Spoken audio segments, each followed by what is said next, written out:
Solène Niederkorn vous propose FinScale, un éclairage sur l'innovation dans le monde de la finance, de la banque et de l'assurance.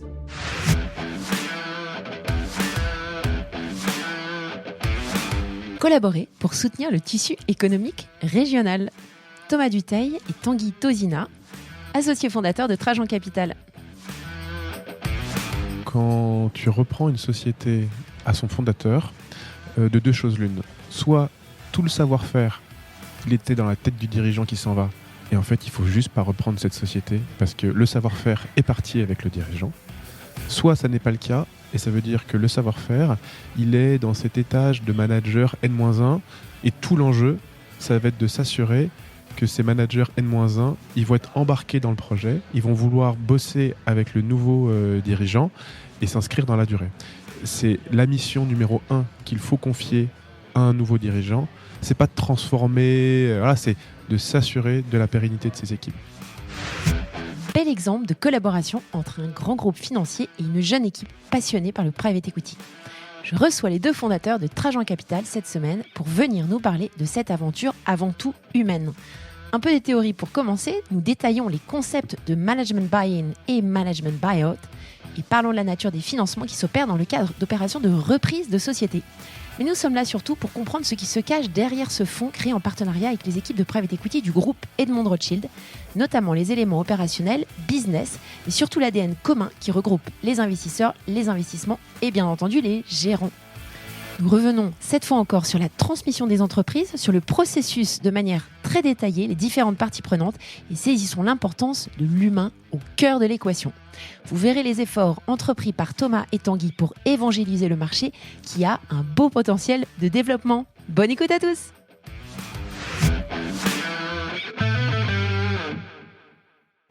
Bonjour à tous.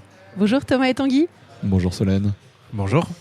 Trop contente que vous ayez accepté mon invitation pour venir nous parler de Trajan, qui est vraiment un sujet que je trouve super intéressant. Donc on va retourner sur le private equity. J'aimerais quand même qu'avant qu'on commence, vous présentiez rapidement à l'audience. Bonjour à tous, moi je suis Thomas Dutheil, je suis le cofondateur de Trajan. Ça fait 15 ans que je fais de l'investissement et que j'accompagne des PME, des entrepreneurs dans leurs projets de développement. Je l'ai fait au début en Angleterre, puis en France, dans des très belles maisons. Et puis au bout de quelques années, j'ai rencontré le bon associé, Tanguy, et on a décidé de monter notre propre structure, donc Trajan. D'accord. Et tu étais toujours en PI avant ou pas ? J'ai fait 15 ans de PI. Moi, j'ai commencé en Angleterre en tant que stagiaire dans un fonds d'investissement. Et puis j'ai eu la chance de pouvoir continuer dans ce secteur qui me passionne. Super. Tanguy ? Eh bien écoute, moi aussi je suis un passionné du private equity et de ce métier. J'ai la grande chance de partager le bureau de Thomas depuis quasiment une dizaine d'années maintenant.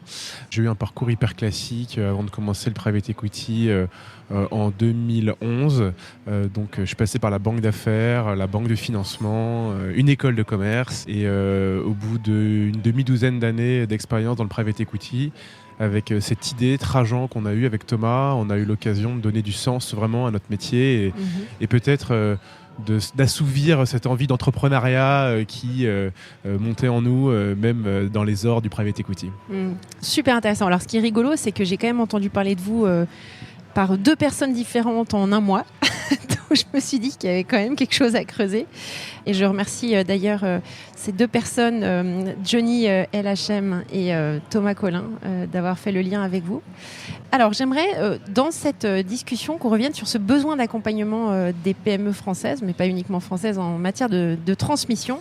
C'est un sujet que j'avais touché du doigt, bien sûr, avec Alvo il y a quelques semaines, sur un épisode que j'ai enregistré avec Thomas, justement, et Mathieu Stéphanie. Mais on n'est pas rentré dans un sujet, puisque c'est plutôt celui qu'on va aborder aujourd'hui, qui est plutôt de l'ingénierie financière. Et ce serait intéressant qu'on commence peut-être par ça et que vous puissiez reprendre avec nous différentes cas de figure quand il s'agit de transmettre une entreprise, de la céder. Quel type d'opération rentre en jeu ? Alors on parle de management buy-out ou management buy-in. Et je voulais savoir si vous pouviez nous expliquer ce que c'était et puis s'il y avait d'autres types de transactions qu'on pouvait envisager. Avec plaisir. Donc effectivement, il y a des termes un peu barbares du private equity, management buy-in, management buy-out, qui signifient en fait que lorsqu'on organise une transmission, il y a un élément clé de succès de la société qui va partir, qui est le dirigeant. Et donc ce dirigeant, on doit le remplacer. Donc soit il y a une solution en interne, c'est-à-dire qu'on fait monter le numéro 2 de la société, et dans ce cas-là, on parle de management buyout, c'est-à-dire que c'est quelqu'un qui est dans la société et qui prend des responsabilités. Quelquefois, et en fait c'est la majorité des cas, il n'y a pas forcément cette personne en interne pour prendre le relais du dirigeant, et dans ce cas-là, on doit aller chercher un dirigeant à l'extérieur, et dans ce cas-là, on parle de management buy-in. D'accord. Donc ça, il s'agit donc du volet gouvernance de la société. Moi, ce qui m'intéresserait aussi qu'on voit avec l'un de vous deux, c'est en termes de reprise, de changement d'actionnariat. Donc comment ça se passe en général quand le responsable d'une société décède, il n'y a pas de repreneur. Comment ça se passe en général au niveau capitalistique ? Alors effectivement, dans ces cas-là, il y a plusieurs solutions. Ou on parle d'une petite société et là les salariés par exemple peuvent essayer de reprendre la société par eux-mêmes. Ils peuvent être accompagnés souvent par les banques de la société dans ce cas-là. Mais dès que la société a une certaine taille, ça ne suffit pas malheureusement. Dès qu'on a des sociétés qui commencent à faire plusieurs millions de chiffres d'affaires et près d'1 million de résultats par exemple, racheter une société de cette taille tout seul avec ses moyens, c'est forcément compliqué. D'accord. Et donc dans ces cas-là, on va faire intervenir un fonds d'investissement. Donc il y a des fonds d'investissement locaux. Pour chaque taille de société, il va y avoir une catégorie de fonds d'investissement. Et ces fonds d'investissement, c'est là où ils ont un vrai rôle pour permettre cette transmission, c'est d'amener les capitaux pour permettre le transfert du capital depuis le vendeur, donc la personne qui cède sa société, ou sa famille qui cède la société. Et puis, pour pérenniser cette société, il faut un nouvel actionnaire.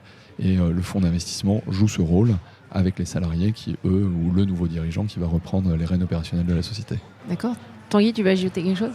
C'est intéressant que tu poses la question uniquement du point de vue du capital et du transfert du capital, parce qu'en fait, je pense que c'est hyper difficile de séparer la vision purement capitalistique de l'opération de la vision managériale.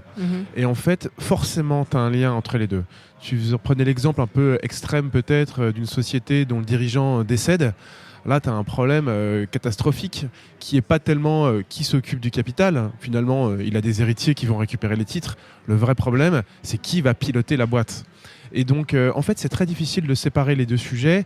Et d'ailleurs, ce que tu vois, c'est que probablement dans un cas un peu catastrophique que tu décris, c'est un industriel concurrent qui va récupérer, parce qu'il faut arriver tout de suite en étant capable de sécuriser une société, de sécuriser les clients et voilà, d'avoir la capacité de financer d'un coup l'opération.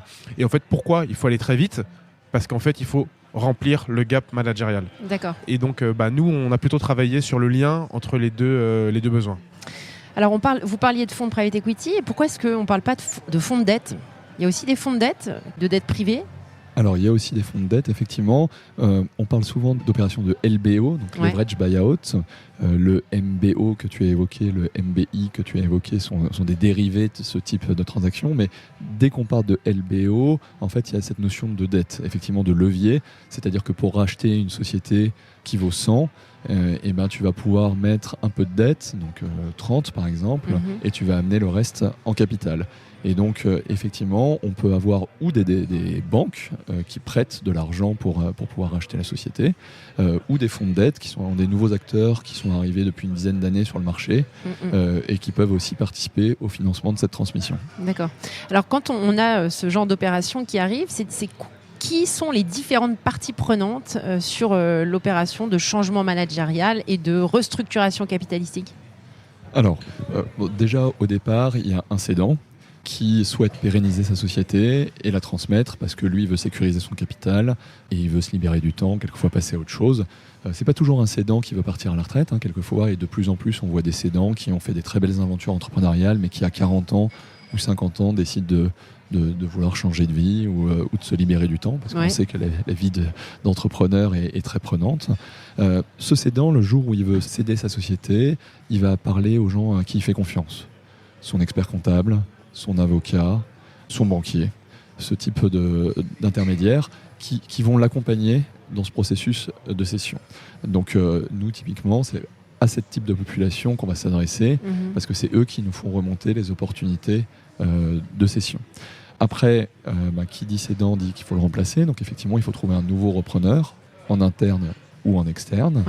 il y a le fonds d'investissement qui, lui, va ramener les capitaux pour racheter la société, et puis des partenaires bancaires ou des fonds de dette que tu évoquais qui peuvent financer l'opération.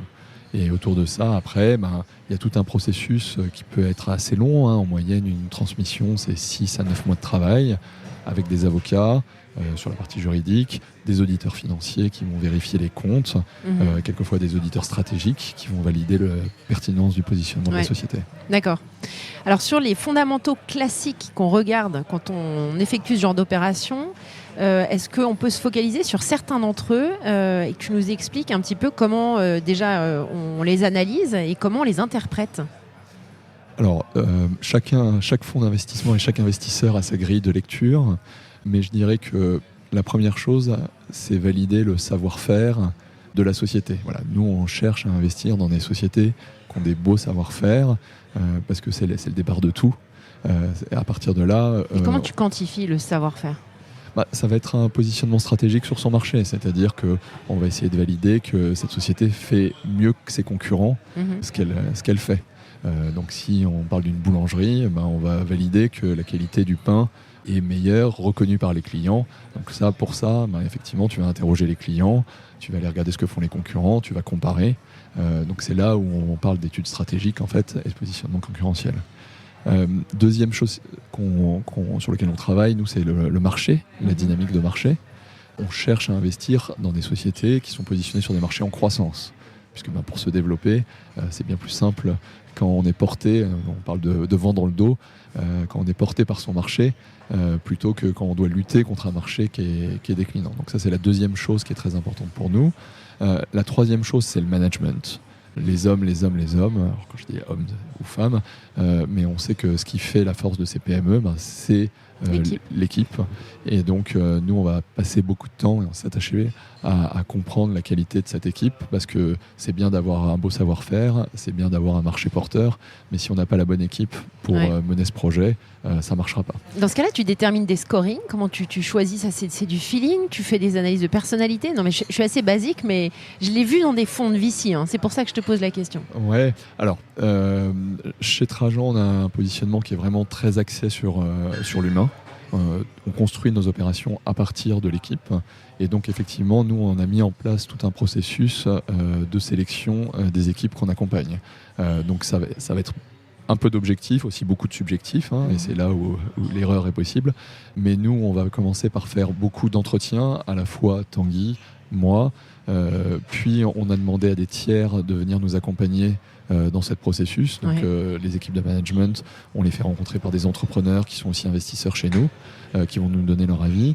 Puis on a recours aussi à un cabinet d'assessment, donc des professionnels de l'assessment, qui ne sont pas là pour nous dire non, cette personne est mauvaise, cette personne est bonne, mais plus pour nous dire voici les forces, les points d'attention de la personne pour l'accompagner. Ce qui permet après de vous positionner d'une manière très spécifique et pertinente quand vous faites le rachat. Exactement, on connaît mieux cette personne et on sait comment on va pouvoir interagir, et ça nous permet de discuter de ça. Donc voilà, je dirais que c'est le troisième axe clair quand on fait un investissement. Après, il y a des choses plus financières, mais effectivement, qui dit levée de dette pour racheter une société dit capacité à rembourser cette dette, et donc on veut être sûr par exemple que la société génère une trésorerie suffisante pour progressivement pouvoir rembourser sa dette. Et dernière chose, mais pas des moindres, le projet de développement. L'objectif quand on reprend une société chez Trajan, c'est de pérenniser les équipes, mais aussi de donner à une nouvelle phase de développement. Et donc il faut un projet de développement qui soit excitant pour l'équipe de management et pour la société. Super. Tanguy, tu voulais rajouter quelque chose ? Non, je voulais simplement dire que sur les critères sur la société, il y a quand même des indicateurs assez financiers oui, j'allais y venir. quand même.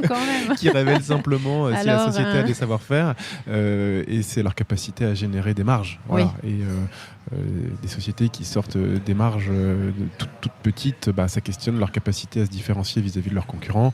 Et donc nous, on a plutôt vocation à regarder des sociétés qui font des marges plutôt élevées. Voilà. Et puis après, la croissance, finance. On a la chance d'avoir une période un peu compliquée qui s'est passée derrière nous, la capacité des sociétés à avoir traversé cette période compliquée. Un bon stress test. Voilà. Alors parfois on s'aperçoit qu'il y a des sociétés qui ont été accélérées par l'environnement compliqué, donc ça aussi il faut savoir le lire et éventuellement le retraiter. Ouais. Mais voilà, il y a aussi des indicateurs financiers qui sont assez parlants et qu'il faut savoir lire, mais qui sont assez significatifs quand même. Quels sont les risques au moment, parce que c'est quand même une opération délicate, on change l'organisation, ça peut être brusque parfois pour certains, j'imagine, certaines personnes de l'équipe, surtout quand on a eu un dirigeant très présent, avec beaucoup de charisme, qui quitte et qui est repris par un autre dirigeant. Quels sont les points d'attention qu'il faut avoir sur ces quelques mois qui s'écoulent ? Écoute, au risque d'être un peu simpliste, quand tu reprends une société à son fondateur, de deux choses l'une. Soit tout le savoir-faire, il était dans la tête du dirigeant qui s'en va, et en fait, il faut juste pas reprendre cette société parce que le savoir-faire est parti avec le dirigeant. Soit ça n'est pas le cas, et ça veut dire que le savoir-faire, il est dans cet étage de manager N-1. D'ailleurs, c'est pas toujours des managers, c'est parfois juste des super patrons opérationnels sur leur verticale. Ouais. Et tout l'enjeu, ça va être de s'assurer que ces managers N-1, ils vont être embarqués dans le projet, ils vont vouloir bosser avec le nouveau dirigeant et s'inscrire dans la durée. D'accord. Et du coup, le principal risque à gérer, c'est la pérennité de ces équipes. Et d'ailleurs, c'est la mission numéro 1 qu'il faut confier à un nouveau dirigeant. C'est pas de transformer, c'est de s'assurer de la pérennité de ces équipes. Et de manière un peu caricaturale, nous, ce qu'on aime dire sur le fameux plan à 100 jours post-reprise, c'est quoi le plan à 100 jours ? C'est surtout de ne rien faire. Voilà. C'est de se taire, d'écouter et d'apprendre. Parce qu'il faut garder ce qui existe. Super. Merci beaucoup, c'était très clair. Alors maintenant, si on parle de Trajan, ce qui est intéressant avec Trajan, donc outre votre thèse d'investissement et vous allez nous expliquer tout ça, c'est aussi la collaboration avec le groupe Rothschild. J'aimerais qu'on commence par ça. Donc comme je vous le disais tout à l'heure, moi c'est le patron du private equity chez Rothschild qui m'avait parlé de vous, puisque j'avais appris cette collaboration avec Trajan. Donc j'étais intéressée de savoir finalement ce qui animait. Alors je ne sais pas si vous pouvez parler au nom du groupe, mais quelle était la démarche du groupe dans ce type de partenariat avec ses équipes de gérants et comment ça se passe concrètement le quotidien avec un groupe comme ça ? Alors tu poses d'abord la question du partenariat général et puis peut-être qu'effectivement on viendra ensuite sur ce que nous, par rapport à notre stratégie très particulière, on a trouvé dans ce partenariat.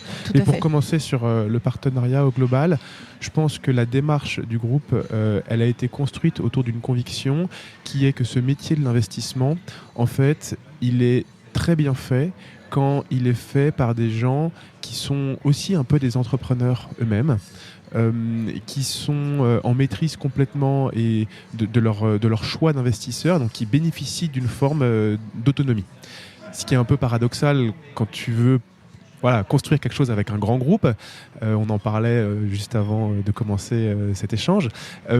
Et en fait, la beauté du schéma qui a été construit par Edmond Rothschild sur ce métier, c'est d'avoir réussi un équilibre entre ces deux attentes. Le besoin d'un grand groupe d'apporter de la structure et le besoin de l'investisseur d'avoir cette autonomie et cette forme d'entrepreneuriat. Et donc, le mécanisme de cette plateforme, c'est de venir prendre une grosse part minoritaire dans des équipes d'investissement pour leur apporter... Ils sont LP ? Alors, là, il y a deux choses. Ils sont LP, donc ils sont investisseurs dans ces fonds, mais ils sont surtout actionnaires de la société de gestion. D'accord. Voilà. Okay. Donc en fait, ils ont un pied dans l'équipe d'investissement et un pied dans le fonds. Donc ils siègent à votre comité d'investissement également ? Ils siègent au comité d'investissement. Donc c'est vraiment un partenariat... stratégique aussi.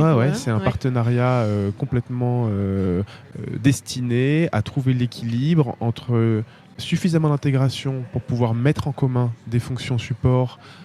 C'est très lourd, la gestion administrative d'un fonds. C'est pas vraiment le cœur de métier des investisseurs. On a découvert ça avec Thomas. Ça nous a fait quelques sueurs froides. On s'est aperçu que si on calculait bien, l'un de nous deux allait devoir passer 50% de son temps à faire de l'administratif. C'était pas vraiment ce qu'on avait en tête quand on s'est lancé dans une start-up de l'investissement. Et en fait, ce partenariat avec le groupe Edmond Rothschild, il nous permet une chose essentielle, c'est que Thomas et moi, on passe 99% de notre temps à identifier des belles sociétés, identifier des bons managers, structurer des opérations et accompagner ces sociétés. Faire et votre c'est ça qu'on métier, veut quoi. faire. Et exactement, faire notre D'accord. métier. Et la plateforme Edmond Rothschild Private Equity, elle prend en charge tout ce que nous on veut pas faire en fait, et là où on a peu de valeur ajoutée, et c'est ça la force de leur modèle qui leur a permis de grandir assez fort Ouais. en intégrant à moitié des équipes d'investisseurs. D'accord. Comment la rencontre avec eux s'est faite? Nous, on a commencé notre aventure avec Thomas, un bon entrepreneur, dans une petite chambre pendant 18-24 mois à peu près. Voilà, à goûter aux joies de l'entrepreneuriat pur et dur. Et puis, un moment, grâce à une première opération qu'on avait structurée tout seul, la machine s'est un peu accélérée et on s'est rendu compte de ce qu'on venait de dire, du besoin de structurer. Et en fait, on aime bien s'appliquer notre propre médecine. Et on s'était toujours dit, parce qu'on le dit tous les jours aux entreprises qu'on rencontre, que pour grandir, il faut avoir un bon actionnariat fort et solide. Ouais. Et il se trouve qu'on avait des liens historiques avec le groupe Edmond Rothschild, puisque Thomas et moi, on avait travaillé pour une ancienne filiale du groupe Edmond Rothschild, Ok. qu'on est allé les voir pour qu'ils investissent dans notre fonds. Oui. Et qu'en fait, ils nous ont dit, écoutez, votre histoire, elle nous plaît énormément.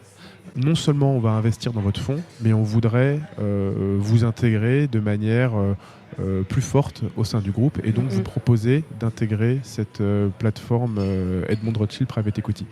C'est un bel exemple, je trouve, de collaboration entre un grand groupe et une start-up. Hein. Ouais, et l'équilibre qu'ils ont trouvé, il est quand même assez fort. Voilà. Ouais. Et peut-être pour aller un pas plus loin et passer sur la deuxième partie de ta question tout à l'heure, Ouais. qui était qu'est-ce que nous, Ouais. Trajan, tout on a à fait. trouvé dans ce partenariat, parce que bon, les fonctions support, c'est très bien, mais Y a pas que ça. Il n'y a pas que ça.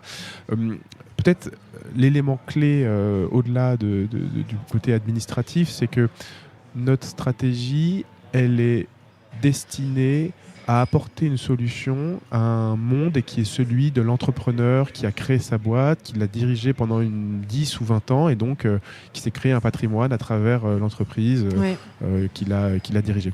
Et en fait, cet écosystème, c'est exactement l'écosystème du groupe Edmond Rothschild. Ouais. Puisque c'est leurs clients, c'est les gens à qui ils s'adressent depuis des dizaines d'années.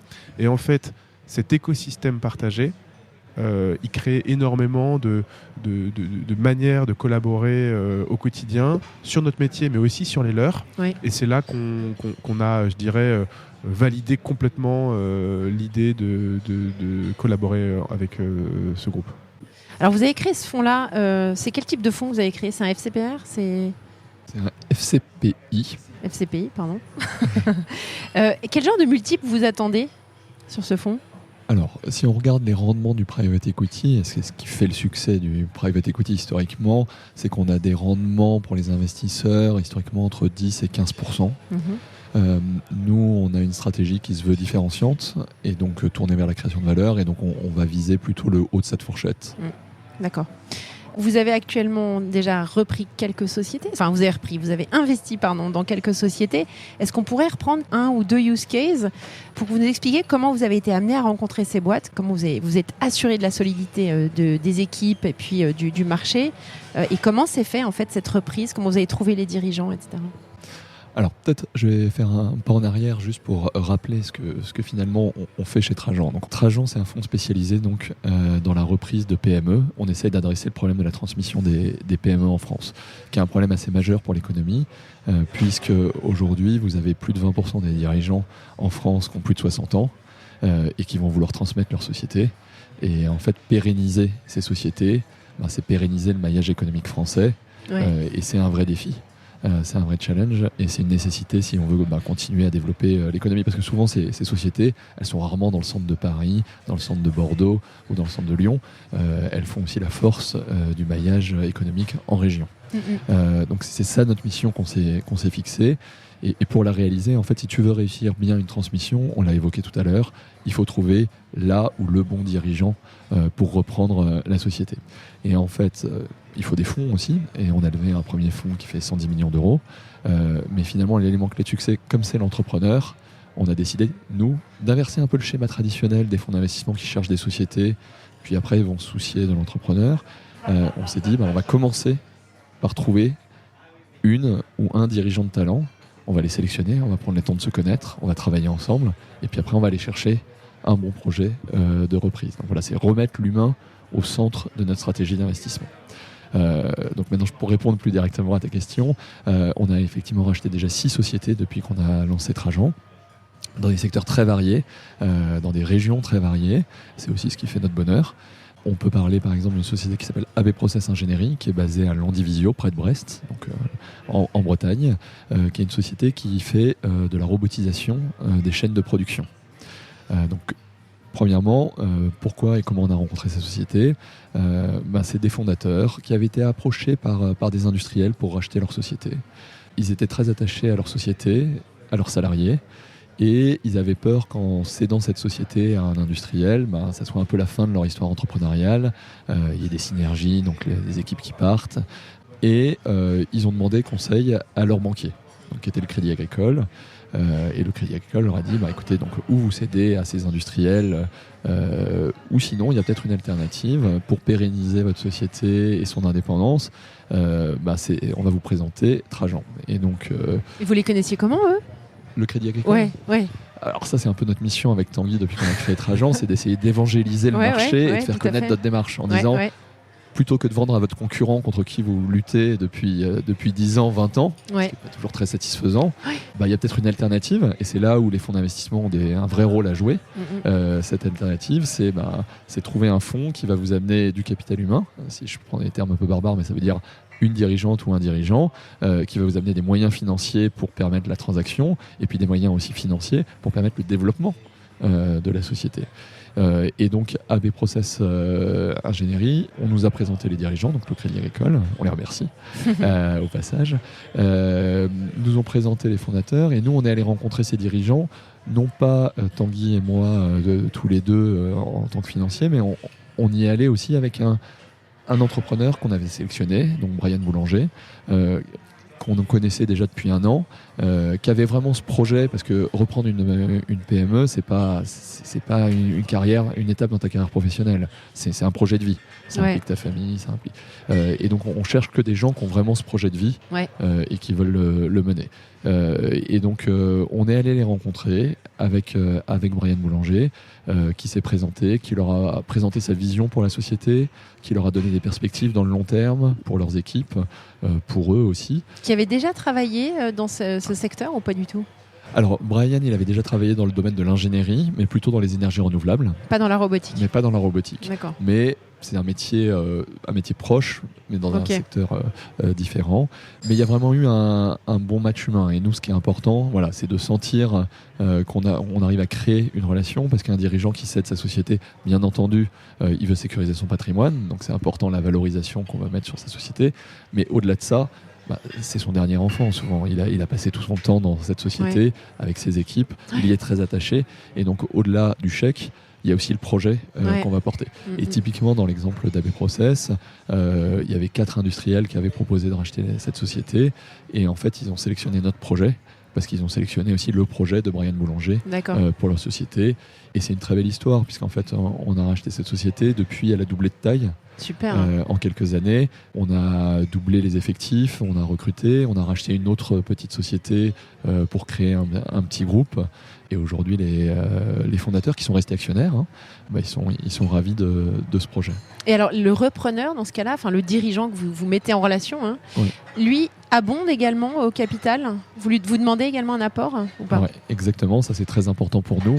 On parle beaucoup. Il a du skin in the game. Exactement, pour reprendre ce terme anglais, mais qu'on aime bien. On cherche beaucoup dans nos métiers à aligner les intérêts.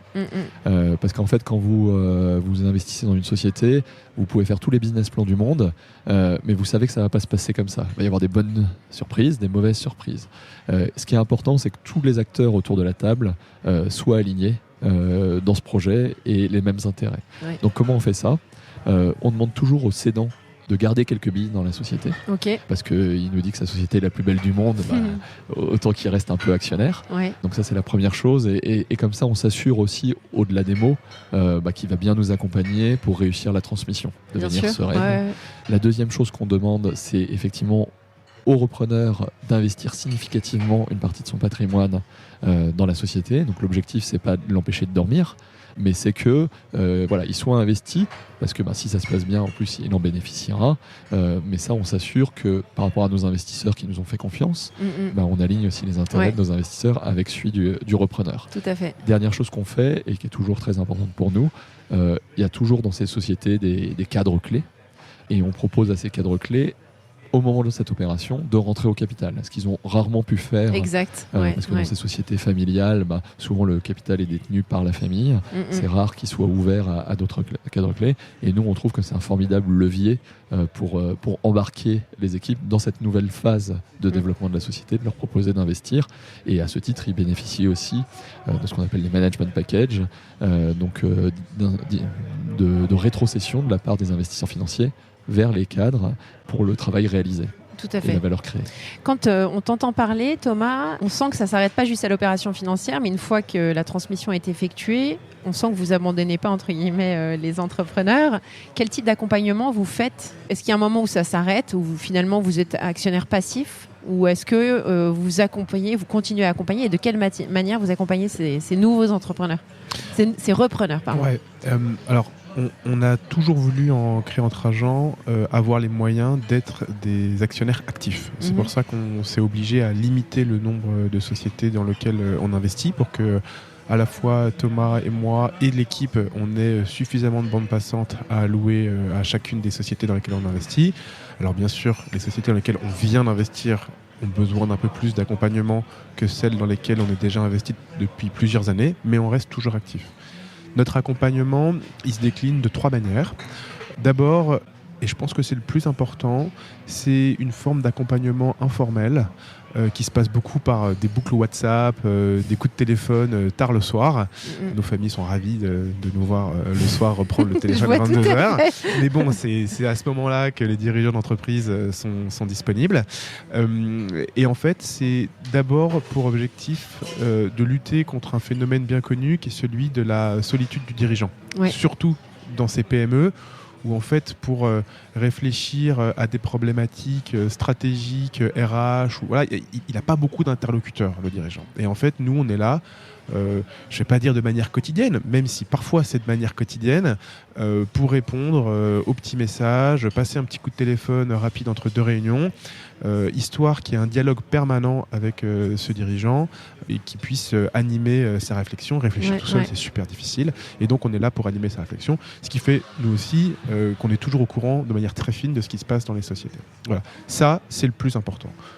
Ensuite, il y a un accompagnement plus formel, parce qu'on a quand même besoin de formalisme pour gérer ces sociétés. Donc là, on a des boards, comités stratégiques, ou quel que soit le nom qu'on veut lui donner. C'est une réunion, en gros, des actionnaires et des dirigeants de la société.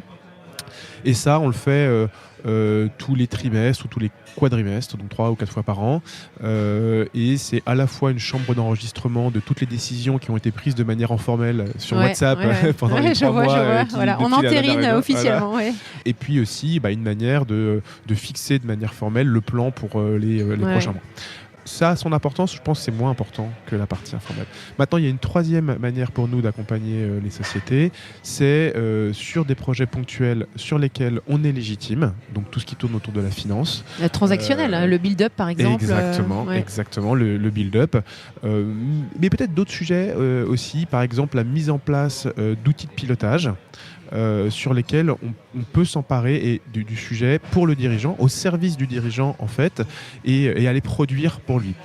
Nous, on est des investisseurs généralistes, donc sur leur cœur de métier, on n'a rien à leur apprendre et on ne veut surtout pas s'en mêler. Ouais. Maintenant, sur typiquement la mise en place d'un outil de contrôle de gestion, on a à la fois des compétences et des savoir-faire qu'on peut mettre à disposition. On vient d'embaucher dans l'équipe quelqu'un qui va être destiné uniquement à ça, c'est-à-dire uniquement à mettre des outils de pilotage au service des dirigeants dans les sociétés dans lesquelles on a investi, pas pour nous, pour le dirigeant, le nouveau dirigeant.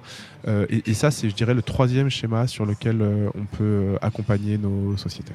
Top. Alors j'ai encore plein de questions, mais on n'a plus beaucoup de temps. Enfin, on est hors temps déjà. 2 questions. Première question, comment est-ce qu'on arrive à diversifier un fonds comme ça, que ce soit au niveau géographique, sectoriel ou autre? Et sous-question, au sein des LPs que vous avez, donc hormis Rothschild, est-ce que vous avez des restrictions d'investissement? Alors, pour répondre à ta première question sur la diversification, effectivement, c'est un élément clé pour nos investisseurs. C'est ce qu'on leur vend quand ils investissent dans un fonds. Ils ne savent pas encore dans quelle société ils vont investir, et on va investir, ils nous font confiance. Mais l'engagement qu'on a par rapport à eux, c'est de diversifier le risque entre ces 10 sociétés. Quand on investit dans 10 sociétés, on espère qu'elles vont toutes bien se passer, mais la vie, c'est toujours plus compliqué, et il y en a forcément une ou deux où ça va être plus compliqué. Et c'est pour ça nous, on s'engage à investir au moins entre 8 et 12. On estime qu'à partir de 6 investissements, on commence à diversifier le risque. Le bon seuil, c'est 8. Et nous, on a plutôt vocation à faire 10 à 12 investissements pour diversifier ce risque. Donc voilà, on va le diversifier déjà par le nombre d'investissements. Ouais. Et effectivement, on va diversifier par aussi les secteurs dans lesquels on investit, puisque si jamais tu avais investi que dans des secteurs liés au tourisme, avec le Covid, Compliqué, ton fonds allait être compliqué. Par contre, si tu avais fait un peu de tourisme, un peu de logiciel, un peu de santé, il y a des investissements qui, avec le Covid, ont été accélérés, on en a parlé tout à l'heure, et d'autres qui en ont souffert. Et donc tu diversifies aussi effectivement en termes sectoriels. Donc ça, c'est pour répondre à ta question sur la diversification.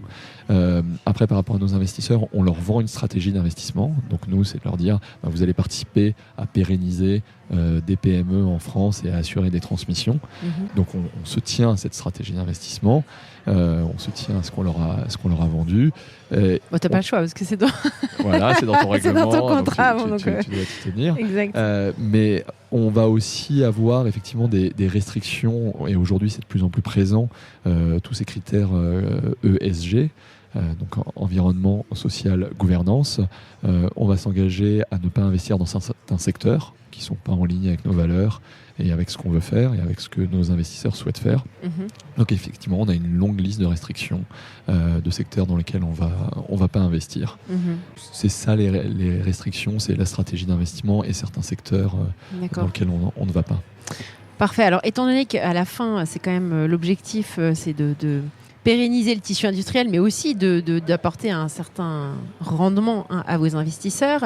Comment vous faites les exits de ces boîtes ? Alors, nous, on accompagne des entrepreneurs au début de leur aventure entrepreneuriale et quand ils reprennent les sociétés. Souvent, leur objectif, ils se projettent, ils ont 15 ans, 20 ans devant eux pour développer ces sociétés. Et donc, on est au début et notre mission, c'est de permettre cette transmission, d'assurer qu'elle se passe bien, que la société repart sur un nouveau cycle de développement.